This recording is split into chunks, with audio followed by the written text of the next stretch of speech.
Doctor compañero, tengan ustedes muy buenas tardes. Mi nombre es David Fuaraquita Cuaquira y soy estudiante de Derecho de la Universidad Privada de Tacna. El día de hoy vamos a reflexionar y desarrollar sobre algunos artículos de nuestro Estatuto Fundamental. Los temas que voy a desarrollar están relacionados al título cuarto, capítulo segundo sobre la función legislativa y el capítulo tercero de la formación y promulgación de las leyes. El primer artículo que voy a desarrollar es el artículo 103, donde establece que pueden expedirse leyes especiales porque así lo exige la naturaleza de las cosas, pero no por razón de las diferencias de las personas. La ley, desde su entrada en vigencia, se aplica a las consecuencias de las relaciones y situaciones jurídicas existentes y no tiene fuerza ni efecto retroactivo, salvo en ambos supuestos en materia penal cuando favorece al reo. La ley se deroga solo por otra ley, también queda sin efecto por sentencia que declara su inconstitucionalidad. La Constitución no ampara el abuso de derecho. Artículo 103. La norma contenida en el presente artículo se refiere a la igualdad como un principio rector en las funciones del Estado y como un valor supremo inserto en las actividades de los agentes públicos y privados. Es por ello que se dice que desarrolla el concepto de igualdad en el contenido de las leyes, ley como norma de carácter general. Toda ley debe responder al interés común y debe de tener el carácter erga omnes. ¿Qué entendemos por diferencia de las personas? Pues bien, son algunas características o condiciones de ciertas personas desfavorecidas que amerite que se legisle especialmente por ellos, siempre y cuando no contravenga los derechos de otras personas y que no sea contrario a la dignidad humana. ¿Qué es la naturaleza de las cosas? La naturaleza debe entenderse tanto el contenido o sustancia de la cosa a su finalidad. Por otro lado, la cosa debe comprenderse como situaciones y relaciones personales, instituciones jurídicas, facultades y principios o bienes de relevancia jurídica. La aplicación de la ley en el tiempo. El texto original del artículo 103 de la Constitución de 1993 no contenía como una regla relativa a la aplicación inmediata de la ley. Dicho texto normativo fue incorporado al Estatuto Fundamental después de 10 años de entrada en vigencia. Fue incorporada mediante Ley número 28.389, Reforma Constitucional, publicada el 17 de noviembre del año 2004. El presente artículo se refiere también a la irretroactividad de la ley. Este es un principio general del derecho que tiene raíces antiguas y que se consagra a la seguridad jurídica de todo sistema basado en el dominio de la ley. Una ley solo tiene efecto a futuro. Sin embargo, puede existir algunas excepciones puntuales en el caso de las leyes penales, laborales y tributarias. La teoría de los hechos cumplidos. Establece que la ley de su entrada en vigencia se aplica a las consecuencias de las relaciones y situaciones jurídicas existentes y ratifica la irretroactividad de las normas, salvo en materia penal. El artículo en mención también regula la derogación de las normas. Existen dos tipos de derogación: la derogación expresa, que es cuando la ley señala de manera expresa que deroga la antigua norma, y la derogación tácita, que es cuando la nueva ley contiene disposiciones que no pueden conciliarse con la anterior norma. También queda sin efecto por sentencia que declara su inconstitucionalidad. En efecto, toda norma o ley que contravenga la Constitución, es necesario que en la Constitución exista una disposición que la contravenga en forma expresa y no a base de interpretaciones o deducciones controvertibles. En cuanto al cuarto párrafo del artículo 103, se refiere al abuso del derecho. Este consiste en el acto material o jurídico dañoso, que sería considerado lícito si se atendiese a un examen objetivo y formal de él, pero que es ilícito porque el titular del derecho lo ejerce con la intención de perjudicar a la otra persona. Y de acuerdo a lo que establece el Código Civil, en el título preliminar artículo segundo, ejercicio abuso de derecho, expresa que la ley no ampara el ejercicio ni la omisión abusiva de un derecho. Al demandar indemnización u otra pretensión, el interesado puede solicitar las medidas cautelares propias para evitar o suprimir provisionalmente el abuso.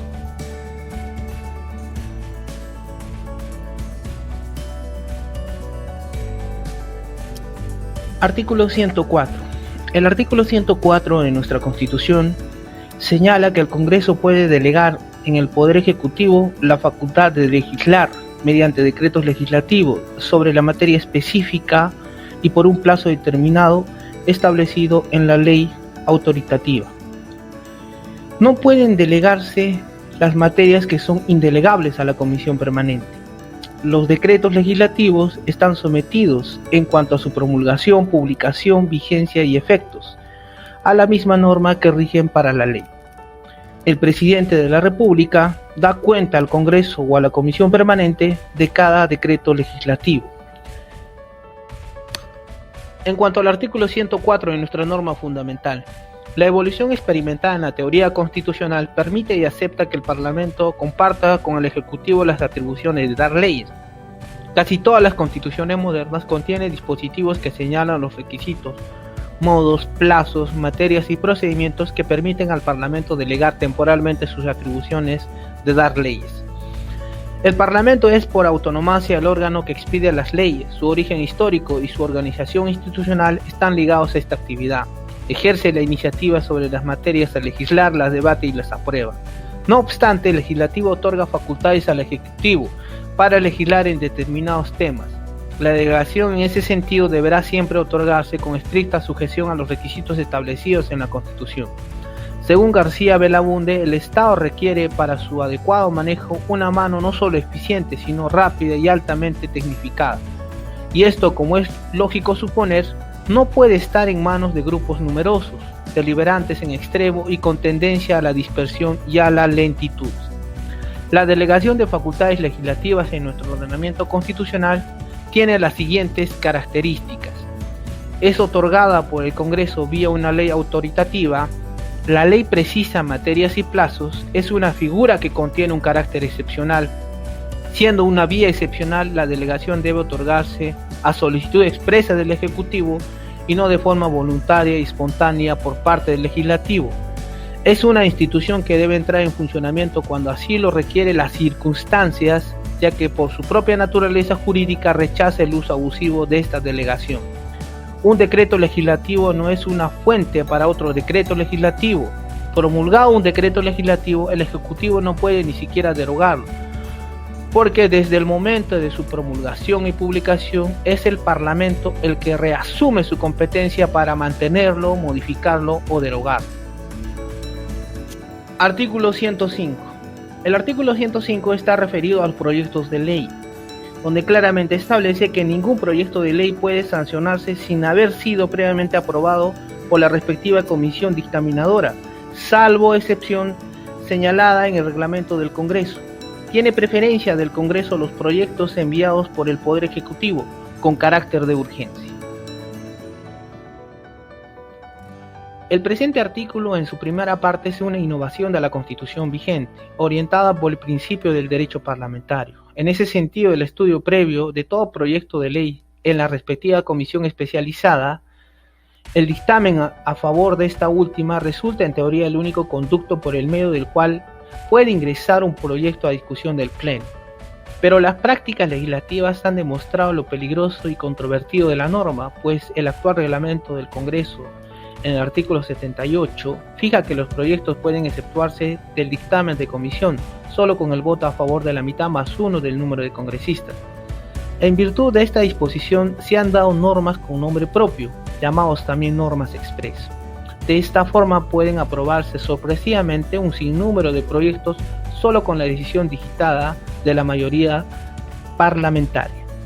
La aprobación de las normas jurídicas que son de eficacia general y cuya heterodoxa tipología normativa van desde la aprobación de leyes ordinarias, leyes de reforma constitucional, leyes orgánicas, leyes presupuestales y financieras, leyes autoritativas de legislación delegada, leyes de amnistía, leyes demarcatorias, resoluciones legislativas, tratados y reglamentos internos del Congreso. Bien, ahora analicemos en cuanto a las comisiones del Congreso. Existen tres tipos de comisiones. Por un lado tenemos la comisión ordinaria, la comisión de investigación y las comisiones especiales. Las comisiones ordinarias son las encargadas del estudio y dictamen de los asuntos ordinarios de la agencia del Congreso, con prioridad en función legislativa y de fiscalización.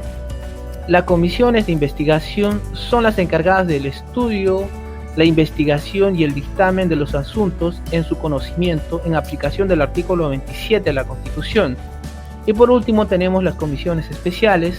Están constituidas con fines protocolares o ceremoniales o para la realización de cualquier estudio especial o trabajo conjunto con comisiones del gobierno, según acuerdo del Pleno o a propuesta del presidente del Congreso.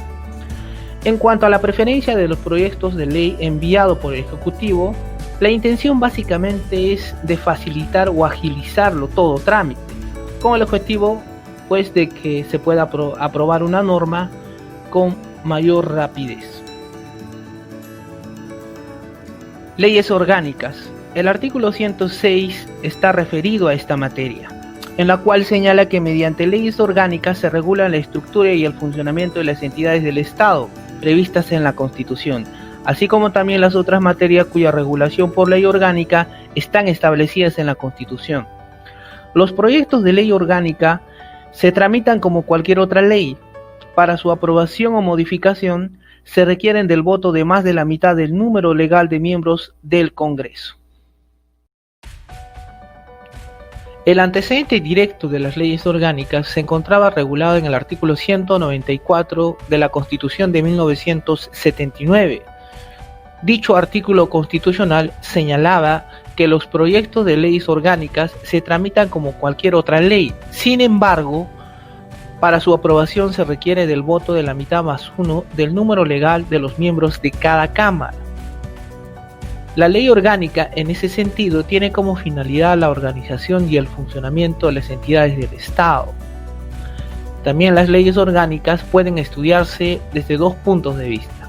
El primero sería desde un punto de vista material, donde la propia Constitución prevé la existencia de materias específicas que deben ser reguladas por la ley orgánica, tales como la Contraloría General de la República, el Banco Central Reserva del Perú, el Poder Judicial, la Junta Nacional de Justicia, la Defensoría del Pueblo y las municipalidades. Asimismo, la Constitución señala materias que deben ser reguladas por ley orgánica, tales como Ley Orgánica de Elecciones, Ley de Utilización y Otorgamiento a particulares de los recursos naturales y Ley Orgánica que regula las anteriores denominadas garantías constitucionales, el cual se encuentra regulado en el artículo 200. El segundo sería desde un punto de vista formal, el cual para la aprobación de las leyes orgánicas requiere de una votación agravada, es decir, del voto de la mitad más uno del número legal de los miembros del Congreso. El artículo 107 de nuestra Constitución regula la iniciativa de ley, en el cual señala que el presidente de la República y los congresistas tienen derecho de iniciativa en la formación de leyes. También tienen el mismo derecho en las materias que les son propias a los otros poderes del Estado, las instituciones públicas autónomas, los gobiernos regionales, los gobiernos locales y los colegios profesionales. Asimismo lo tienen los ciudadanos que ejercen el derecho de iniciativa conforme a ley. La norma en mención señala quiénes son las personas legitimadas jurídicamente para presentar iniciativas o propuestas, que luego del trámite respectivo se convierten en las leyes que regirán el país. La iniciativa legislativa es una atribución de los poderes del Estado, órganos autónomos y de la ciudadanía en general, los cuales son el presidente de la República, los congresistas de la República, el Poder Judicial, el Ministerio Público, la Defensoría del Pueblo, el Jurado Nacional de Elecciones, la Oficina Nacional de Procesos Electorales, el Registro Nacional de Identificación y Estado Civil, la Junta Nacional de Justicia, el Tribunal Constitucional, la Contraloría General de la República, Banco Central de Reserva, la Superintendencia de Banca y Seguros y administradoras privadas de fondos de pensiones, los gobiernos regionales y locales, los colegios profesionales y por último, y no menos importante, los ciudadanos. Artículo 108. Aprobación y promulgación de las leyes. La ley aprobada según lo previsto por la Constitución se envía al presidente de la República para su promulgación dentro de un plazo de 15 días. En caso de no promulgación por el presidente de la República, la promulga el presidente del Congreso o el de la Comisión Permanente según corresponda. Si el presidente de la República tiene observaciones que hacer sobre todo o una parte de la ley aprobada en el Congreso, las presenta a esta en el mencionado término de 15 días. Reconsiderada la ley por el Congreso, su presidente la promulga con el voto de más de la mitad del número legal de miembros del Congreso. Artículo 108. El artículo 108 es idéntico al diseñado en la Constitución de 1979, específicamente en el artículo 193. La fórmula escogida es de avanzada en varios aspectos. De inicio se amplía el plazo de promulgación de 10 días, como lo fijaba la Constitución de 1933, a 15 días, el cual es un término mucho más prudente. Adicionalmente, y siguiendo un correcto camino de continuidad del trabajo legislativo, se concede dicha prerrogativa además al presidente de la República, el presidente del Congreso, así como también el presidente de la Comisión Permanente. Son dos los elementos en la etapa final en la elaboración de toda ley: su promulgación y publicación. Es habitual en la teoría constitucional el encargar tal función a quien ejerce la más alta responsabilidad en el Ejecutivo, es decir, el presidente de la República. En ese sentido, y de acuerdo al establecido por el artículo 108, el Congreso debe remitir la ley aprobada al jefe del Estado, quien tiene el plazo legal de 15 días para promulgarla y ordenar su publicación. En este lapso de tiempo, el presidente puede formular algunas observaciones al texto de ley. Si el jefe del Estado decide observar y con la devolución de la autógrafa, está obligado el Parlamento a una segunda reflexión. El Parlamento puede optar, previa reconsideración, por aceptar las observaciones del presidente, pero puede darse también una situación en la cual la mitad más uno del número legal insista en el texto original de la ley. En cuanto al término de reconsideración, se refiere al procedimiento legislativo que obliga necesariamente al Congreso a volver a discutir un proyecto de ley cuando ha sido observado por el presidente de la República. Ojo, ello no significa que el Congreso esté en la obligación de modificar la ley en los términos planteados por la observación presidencial. Pero también el Parlamento puede aceptar las observaciones, en cuyo caso basta la mayoría simple. Puede insistir asimismo en su promulgación original, en cuyo caso, por el mandato de la Constitución, se requiere el voto de más de la mitad del número legal de miembros del Congreso. Artículo 109. Vigencia y obligatoriedad de la ley. La ley es obligatoria desde el día siguiente de su publicación en el Diario Oficial, salvo disposición contraria a la misma ley que postergue su vigencia en todo o en parte. Para poder entender con mayor amplitud el artículo 109, es necesario remitirnos a lo que señalaba las anteriores normas fundamentales.